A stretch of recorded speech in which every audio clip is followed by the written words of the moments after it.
तो चाइना की तो है स्ट्रेटेजी, ताइवान की क्या है? अगर हम शॉर्ट में बात करें, क्या वो प्रिपेयर्ड है? अगर उनका एक लैंड इन्वेजन होता है तो उनकी कितने लेवल की प्रिपरेशन है? और वो अगर हम ऐसी एक आपके एनालिसिस के हिसाब से वो होल्ड कर पाएंगे क्या, और कर पाएंगे तो कितने दिनों तक कर पाएंगे, कितना लंबा चल सकता है? जैसे हम अभी यूक्रेन की वॉर देख रहे हैं, साल तो हो गए, 3 साल, तो क्या ये एक लंबा स्ट्रगल होगा या स्विफ्ट होगा आपके अंदाजे के हिसाब से? ताइवान कितना प्रिपेयर्ड है? Taiwan is a defensive force, मतलब Taiwan will be defensive side and China will be offensive, right? China of course will need more will power. like to wind up in a quickly 10-20 days if the maximum. वो तो सब ऐसे ही सोचते हैं। Putin का भी माना जाता है 15 दिन का सोच रहे थे, 15 दिन 1 महीने में निपटा दूंगा। क्योंकि जो ऑफेंसिव फोर्सेस होती है वो उसको बहुत चाहते हैं स्विफ्ट इन्वेजन हो और स्विफ्टली वो वहाँ पे काम हो जाए, मतलब जो भी उनका ऑब्जेक्टिव्स हैं वो अचीव हो। बट आपकी रेटिंग के हिसाब से ताइवान कितना होल्ड कर पाया? वो वही मैं बात कर रहा था कि ऑब्जेक्टिव क्या है चाइना का, टू कैपिटुलेट, टू सरेंडर कराना। ऐसे भी करा सकता है कि उनकी गवर्नमेंट सरेंडर कर दे, ये बोल दे कि ठीक है हम we are ready to reunify. और अगर बात इन्वेजन पे आती है, मैं इन्वेजन के सिनेरियो की बात, तो देखिए इन्वेजन में क्या है कि एम्फीबियस इन्वेजन होगा। एम्फीबियस मतलब पहले आप अपने वाटर बोट्स से जाएंगे, जो उनके एम्फीबियस शिप्स हैं, डी-डे टाइप का। हाँ, डी-डे लैंडिंग जो है इंचियोन में हुई थी। डी-डे लैंडिंग कहाँ? इंचियोन जो साउथ कोरिया का शहर है। अच्छा नहीं, मैं तो वो फ्रांस वाली डी-डे बोल रहा था। वो हाँ वो मतलब डी-डे लैंडिंग और एक दूसरा इंचियोन लैंडिंग है। अच्छा, इंचियोन नहीं पता। इंचियोन साउथ कोरिया में है। तो अच्छा। जब मतलब थोड़ा डिस्ट्रैक्ट हो रहे हैं, बट मतलब माना जाता है it is one of the most successful amphibious landing. किसने करी थी? किस पे? यूएस ने साउथ कोरिया। क्योंकि कोरिया, जब नॉर्थ कोरिया ने तो पूरी तरह से साउथ कोरिया को कब्जे में कर ही लिया था। इंचियोन से यूएस ने जब लैंडिंग करी, उसके बाद उसको पीछे किया और फिर वो 38 पैरेलल बना, मतलब वो उसको माना जाता है it is the most successful landing. But वो कितने प्रिपेयर्ड था? ताइवान कितना प्रिपेयर्ड है? उसमें तो डिफरेंस होगा। उस समय 53 की बात कर रहा हूँ। कितने प्रिपेयर्ड? अभी की बात ऐसी है कि देखिए ताइवान एक तो preparing for a long time, right. Invasion होगा तो एम्फीबियस होगा, ये भी ताइवान को पता है। देयर आर 2-3 सिनेरियोज, मतलब एक साथ भी हो सकते हैं सब कुछ, कि वो पहले तो ब्लॉकेड करे, ए टू ए डी अगर करे तो ठीक है। मतलब ताइवान उस तरीके से प्रिपेयर नहीं कर रहा है। ताइवान कर रहा है कि सेल्फ हम कितना प्रिपेयर हो सकते हैं विदाउट एक्सटर्नल हेल्प। उस सिनेरियो के लिए उनको तो वैसे ही करना चाहिए। वो उस सिनेरियो के लिए प्रिपेयर हो रहा है। Any help is good but we have to be self dependent, है ना? सिचुएशन के लिए तैयार रहना है कि कितना कर सकता है। तो ताइवान के केस में ये है कि ताइवान काफी समय से प्रिपेयर कर रहा है। 78 तक तो यूएस के साथ काफी इंटीग्रेटेड था, उसका जो सिस्टम था, वेपनरी वगैरह आती थी। कब तक? 78 तक, जब तक वो ताइवान रिलेशन एक्ट के बाद उसको अनऑफिशियल, ठीक है। हालांकि 71 से 78 तक वो काफी एक ऐसा कम, हाँ काफी कम वो हुआ, लेकिन धीरे धीरे कम हुआ था। लेकिन मैं बात करूँ डिफेंस की, तो डिफेंस हमेशा से आता रहा। ट्रेनिंग, मिलिट्री स्ट्रेटजीज वगैरह भी यूएस ही बनाता था। 78 के बाद, 80s के बाद जनरली ताइवान को ये बात पता लगा कि देखिए अब हमें खुद ही सेल्फ डिपेंडेंट होना पड़ेगा। ठीक है। 87 में मार्शल लॉ खत्म हुआ। उसके बाद से ताइवान ने एक चीज पे काम किया, उसको बोलते हैं पोर्क्यूपाइन। हाँ right, porcupine strategy. ODC, overall defence concept, भी उसी को ही बोलते हैं कि वो कुछ और? वो एक्चुअली देखिए जो porcupine is a doctrine, strategy is a military strategy. अच्छा। उसमें डिफरेंस ऐसा है कि डॉक्ट्रिन जो होता है उसमें आपको मिलिट्री स्ट्रेटजी तो है ही ये सबसेट, साथ साथ आपकी ट्रेनिंग, डिफेंस प्रोक्योरमेंट, ये सब चीज़ें हैं वो साथ चलती हैं कि आपका जो एक ओवरऑल जो उस चीज़ को लेकर कंसेप्चुलाइजेशन आपने किया है कि आपको करना क्या है। And then comes the strategy जो है ओडीसी, ओवरऑल डिफेंस कॉन्सेप्ट, कि कैसे आप at the time of invasion आप एक्ट करेंगे। तो पोर्क्यूपाइन जैसे हमारे यहाँ उसको स्याह बोलते हैं, है ना, आप लोगों ने देखा होगा, कांटे कांटे होते हैं पूरे शरीर पे, वही होता है। वो तो उसको कोई अगर प्रेडेटर आता है तो पेट फाड़ के निकल जाता है, वैसे निकल जाता है। और जनरली वो ऐसे करके अपने आप को बचा लेता है, गोल सा वो कर लेता है, राइट। तो पोर्क्यूपाइन एज इन कि आपका जो प्रेडेटर है यानी इन्वेडर है उसको कॉस्ट इतना ज़्यादा हो जाए कि वो आए ही ना। This is the strategy of Taiwan. मतलब एक ओवरऑल जो उसने सोचा है इस बारे में कि कैसे चाइना को कंटेन करना है। And then comes the ODC, overall defence concept. ये आया 2017 में। अच्छा, ये नया ही है? हाँ, ये नया है, 2017 में आया। इफेक्टिव है, एसिमेट्रिक है। एसिमेट्रिक आई थिंक डिफेंसिव है। ड्रोन और वो सब वाला ऑप्शन होता है एसिमेट्रिक या कुछ और है? एसिमेट्रिक वॉरफेयर का मतलब होता है कि आपने जो अपने आप को डिफेंसिव फोर्स मानना और उनके साथ हेड ऑन बैटल ना लड़के कोशिश करना कि कॉस्ट ज़्यादा उन पे आप इनकर करें। तो इसकी वजह से वो जैसे उसमें फिर उसका सबसेट आता है कि आप ड्रोन वगैरह वॉरफेयर, चीप वेपन्स। गोरिल्ला भी एक तरीके से उसका ही हो गया सबसेट की नहीं? Guerrilla warfare is different. Guerrilla warfare is different कि जब आप छुप के खेतों में रात, जैसे वियतनाम ने जो करा, वियतनाम में किया, चाइना सिविल वॉर, ऐसे ही गोरिल्ला वॉरफेयर। It's different. ठीक है। ओवरऑल डिफेंस कॉन्सेप्ट का जो मतलब मानना है एसिमेट्रिक। हाँ, एसिमेट्रिक है। एसिमेट्रिक का जो बेसिक एक मतलब डेफिनेशन है वो ये है कि आप अपने आप को मतलब हेड ऑन वॉर नहीं लड़ना है आपको, जैसे इंडिया चाइना के बीच में होगा। ठीक है। आपको एसिमेट्रिक लड़ना है, मतलब आपको उनके जो प्लेन का जवाब आप ड्रोन से दे सकते हैं, सस्ते वेपन्स से दे सकते हैं। तो आपका जो प्राइमरी ऑब्जेक्टिव है टू कंटेन, नुकसान इतना ज्यादा हो उनका कि वो खुद ही बैकवर्ड हो जाए। और क्योंकि एसिमेट्रिक वॉरफेयर का काफ़ी ज़्यादा मतलब मानना है कि एसिमेट्रिक वॉरफेयर ज़्यादा बेटर है जो स्मॉल पावर से। वही मतलब क्योंकि उनके पास एक तो इतना मिलिट्री और इकोनॉमिक रिसोर्सेज नहीं है कि वो इतना स्पेंड कर पाए। So this is disbalance. हाँ, ये जैसे यूक्रेन भी यही कर रहा है। यूक्रेन भी, ईरान भी कहीं ना कहीं शायद इसी कोशिश में है कि इतना कॉस्ट बढ़ा दो आप कि आपका। तो this is asymmetric warfare, ODC. Modern concept अब यही है, मतलब लोगों के लिए डिफेंस करने का जो आजकल मॉडर्न कॉन्सेप्ट मतलब एसिमेट्रिक वही करते हैं जो अपने आप को कंसीडर करते हैं that we are under threat, under threat and as well we are the lesser power. मतलब इंडिया कभी पाकिस्तान के साथ एसिमेट्रिक वॉरफेयर नहीं लड़ेगा, क्योंकि पाकिस्तान इंडिया के साथ लड़ सकता है इंडिया के साथ एसिमेट्रिक वॉरफेयर। जैसे पाकिस्तान तो प्रॉक्सी वॉर करता है, उसके बाद ये उनके बस की नहीं है, बट अगर वो करे, होशियार होते तो वो ये करते। तो एसिमेट्रिक वॉरफेयर का बेसिक जो फंडामेंटल ही है, मतलब जो उसका फंडामेंटल बिलीफ कि जो लेसर पावर है वही हमेशा एसिमेट्रिक वॉरफेयर में विश्वास रखती है। बट कहीं ना कहीं इसमें ये भी तो, अगर मैं अगेन डाइवर्ट हो रहा हूँ इंडिया पाकिस्तान वाले में, अगर ये तब होता ना पाकिस्तान के लिए अगर इंडिया एग्रेसर होता, तो यहाँ पे तो ये है नहीं। वो हमेशा मतलब एसिमेट्रिक वॉरफेयर में जब इंडिया कुछ एक्शन लेगा, भले ही पाकिस्तान की बात की कुछ स्टार्ट पाकिस्तान करे, लेकिन तो वो उसको माना जाएगा कि इंडिया इज ऑफेंसिव फोर्स।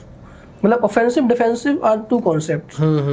अब ताइवान का बेसिक ऑब्जेक्टिव है to defend itself, they can not be offensive. हाँ, इंडिया का जो बेसिक कॉन्सेप्ट होगा to punish Pakistan, that means it's offensive force, it's a coercive power. तो वो उस सेंस में है कि वो डिफेंस और ऑफेंस से आता है कि आपको अपने आप को डिफेंड करना है, यही उसका ऑब्जेक्टिव है। Taiwan do not want to invade mainland, उसको चाहता है कि इन्वेजन हो तो अपने आप को बचा ले। ठीक। So here comes this ODC, the overall defence concept. Overall defence concept को इस तरीके से डिजाइन किया गया। देखिए, कोई भी कॉन्सेप्ट आता है तो उसके लिए आपको ट्रेनिंग उस तरीके से चाहिए, मिलिट्री एक्सरसाइजेस उस तरीके से होने चाहिए, डिफेंस प्रिक्योरमेंट उस तरीके से होने चाहिए। करेक्ट। ठीक है। और जो रिक्रूटमेंट है उस तरीके से होना चाहिए। तो जो स्ट्रेटजी होती है वो आइसोलेटेड नहीं है, वो आपको पूरी तरह से फिर इम्प्लीमेंट करनी होती है। क्योंकि जो एसिमेट्रिक वॉरफेयर है तो उसकी पॉलिटिकल जो अपोजिशन है वो मैं आपको पहले ये बताऊं कि ऐसे चाहता क्या है ओडीसी के जरिए। 180 किलोमीटर का स्ट्रेच है। ताइवान नोज की चाइना आएगा तो इसी साइड से आएगा, जो ताइवान का वेस्ट कोस्ट है, उसी कोस्ट से आएगा। और ये जो कोस्ट है वो उसका जो ज्योग्राफी है और जो टेरेन है वो it's a very difficult terrain, मतलब टू नेविगेट। तो वो ऐसे कैलकुलेशन है कि यहाँ आएगा, और अगर मान लो नहीं आएगा यहाँ पे तो फिर उसको पूरा राउंड लगा के आना पड़ेगा, काफ़ी टाइम लग जाएगा। तो चाइना के पास ये ऑप्शन नहीं है कि आप इतना टाइम लगा के आए, it is going to be very swift और surprise attack, At least that's what they would want, है ना? There would be element of surprise China ठीक जब है। करेगा अटैक, तो वो घूम के नहीं आ सकता, घूम के आएगा तो फिर वो दिख सब लोग जाएगा, अलर्ट expose हो जाएगा। अलर्ट हो जाएंगे। अभी भी ऐसे नहीं है कि वो सामने से आएगा तो अलर्ट नहीं होंगे। अब भी पता अब तो खैर बहुत मुश्किल है कि आप मिलिट्री को ऐसे मोबिलाइज करें पता ना लगे, बट वेस्टवर्ड कोस्ट से आएगा, उस साइड से 180 किलोमीटर का स्ट्रेच है, so there will be 3 theatres, first 100 kilometre, second around 50-60 kilometre and the third in the shallow waters, जो कॉन्टिनेंटल शेल्फ है ताइवान का। देयर विल बी 3 थिएटर्स होंगे जहाँ पे ताइवान उनको कंटेन करेगा। क्योंकि ओडीसी ज़्यादातर डिपेंड करता है कि चाइना के वीकनेसेस क्या हैं, अपने स्ट्रेंथ पे और चाइना के वीकनेसेस पे।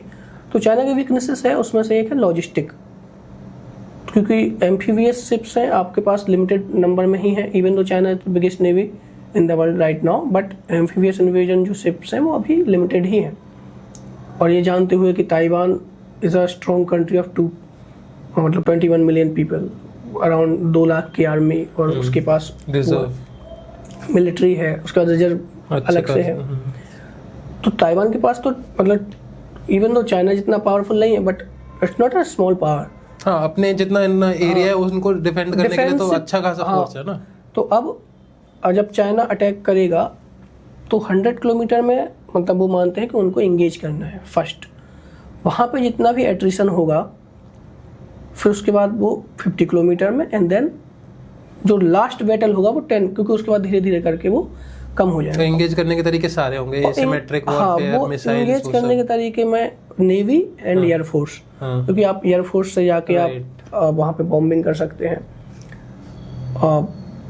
जो उनके मिलिट्री जो नेवी के डिस्ट्रॉयर्स हैं उससे भी आप वो सब जो आएंगे।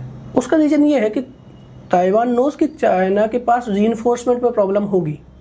कैसे, पर क्यों? क्योंकि देखिए रीइंफोर्समेंट हमेशा से प्रॉब्लम रहा है। आप तो सबको ही होती है, पावर प्रोजेक्ट करेंगे आप तो आपको एक लिमिटेड नंबर ऑफ शिप्स हैं, ऐसा तो है नहीं कि चाइना के पास इतने शिप हैं कि वो काउंटलेस हैं, और चाइना के पास इतनी प्रॉब्लम्स हैं कि वो अपना सारा डेडिकेशन तो यहाँ पे नहीं रख सकता। It has other sectors as well to look after. So if China invade, और तो उसके पास मान के चलिए वो एक साथ 15 से 20 हज़ार सैनिक ही आ पाएंगे उसके। अच्छा, आप 15 से 20 हज़ार मतलब देखिए लैंड आर्मी बड़ी होती है, उसको आप स्टेशन कर सकते हैं कहीं भी, बट आप कुछ अगर नेवल शिप से किसी को आप ले जाना है तो उसके तो लिमिटेड कैपेसिटी ही होती है। करेक्ट। आप कितनी ही ले जाएं। हाँ, शिप से 15-20,000 is also a big number. Got it, ये मेक सेंस नाउ। तो अब मान के चलिएगा 20,000 लोग भी, मतलब 20,000 सैनिक भी आ रहे हैं, तो उसको आना है, फिर उतारना है, फिर वापस जाना है।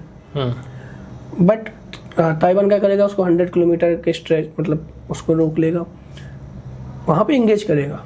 चाहे ताइवान नोस कि वहाँ पे वो उसको हरा नहीं पाएगा, बट जितना कॉस्ट कर सकता है, जितना कॉस्ट इनकर कर पाए। सपोज उसके अभी 200 एम्फीबियस शिप्स हैं ऐसा माना जाता है। अच्छा, अब 200 एम्फीबियस शिप्स के हिसाब से जो कैलकुलेट हुआ तो 15,000 to 20,000 के बीच में वो एक बार में जा पाएगा। 1,000 की कैपेसिटी मान के। हाँ, अगर वो जा भी रहा है और पता चला 200 तो नहीं जाएंगे ऑफ कोर्स सारे, क्योंकि चाइना का जो ध्यान है वो तो और भी जगह पे है ना, साउथ कोरिया, साउथ चाइना सी, वो इतना भी वो लापरवाह तो नहीं होगा। मान के चलिए अगर आप 15-20 अच्छा लोग भी जा रहे हैं, सोल्जर्स मतलब जो लैंड फोर्स है वो आर्मी नेवी के साथ, अगर वो चाइना ताइवान ने उनको इंगेज किया, कुछ एट्रिशन किया, फिर उसके बाद सेकेंड लाइन ऑफ डिफेंस में उनको इंगेज किया, फिर थर्ड लाइन ऑफ डिफेंस में उनको, क्योंकि वहाँ पे देखिए ताइवान के 2 ही चीज़ें ज़्यादा प्रोमिनेंट है, वो है मिसाइल्स ताइवान के पास है, HF, और उनका माइंस, जो माइंस ऑलरेडी होंगी ना, सी माइंस है। तो इनका काफ़ी ज़्यादा प्रोमिनेंट रोल है इन ODC, ओवरऑल डिफेंस कॉन्सेप्ट। तो माइंस की वजह से और मिसाइल जो अटैक आप कर सकते हैं ताइवान, तो उसकी वजह से एट्रिशन होगा। वो माइंस ऑलरेडी प्रेजेंट है। हाँ, वो जनरली तो ऐसा ही होता है। इट्स एन इंटेलिजेंस इशू, पता नहीं वो किस तरीके से उसको, पर वो US इसमें हेल्प करता है उनकी। हालांकि it's a legal issue, international law उस तरीके से मतलब उन्होंने बताया कि आप, हाँ कि आप, बट वो माना जाता है कि ताइवान इज डूइंग इट। हाँ, डूइंग इट, वो हो सकता है अभी एक्टिव नहीं होंगे, कुछ उन्होंने सिस्टम बना रखा होगा, बाद में एक्टिवेट कर दें, ऐसा कुछ भी हो सकता है ना। हाँ, मतलब वो इंटरनेशनल लॉ काफी कॉम्प्लिकेट है इस मामले में कि आप ऐसे नहीं ले डाउन कर सकते, बट क्योंकि Taiwan is a special case और Taiwan is not even a member of UN, तो उस केस में वो किस तरीके से ताइवान से वो उसके ऊपर है, वो कैसे, और क्योंकि western powers are mostly supportive, तो वो उस तरीके से कैसे, तो वहाँ पे ठीक है, माइंस हैं, मिसाइल्स हैं, इवन डिस्ट्रॉयर्स भी हैं ताइवान के पास। ठीक है। यूएस की मिलिट्री ने काफ़ी हेल्प किया है डिफेंस सेल्स, मतलब काफ़ी हुए हैं ताइवान और यूएस के बीच, तो इंगेज करेगा। अब आप देखिए, मतलब ऐसे देखने में लग सकता है कि China is a formidable army, but जब वो उस बीच, मतलब बीचेस पे उतरेगा ताइवान के, तो ताइवान के पास भी ठीक ठाक उनके पास मिलिट्री है, नेवी एंड एयरफोर्स काफ़ी मतलब स्ट्रॉन्ग है। एशिया पैसिफिक में जापान के बाद वो, जापान चाइना के बाद, मतलब ये South Korea, Japan, China and Taiwan is also good एयरफोर्स। बीच पे तो मतलब एकदम ब्लडी बैटल हो जाएगी। हाँ, वो तो लास्ट बैटल होगा, और क्योंकि इतना एट्रिशन हो चुका होगा कि ताइवानीज आर होपिंग कि वो हम हो सकता है कि वहाँ पे जीत जाए, उनको थ्वार्ट कर दें। So this is the defensive approach कि उनको आने ही नहीं देना है वहाँ तक। और क्योंकि चाइना की वीकनेसेस हैं, अब चाइना की वीकनेसेस ऐसे आता है, देखिए हो सकता है कि आप एम्फीबियस इन्वेजन की हम बात कर रहे हैं, बट चाइना के पास उसके अलावा भी और काम उसको करने पड़ेंगे।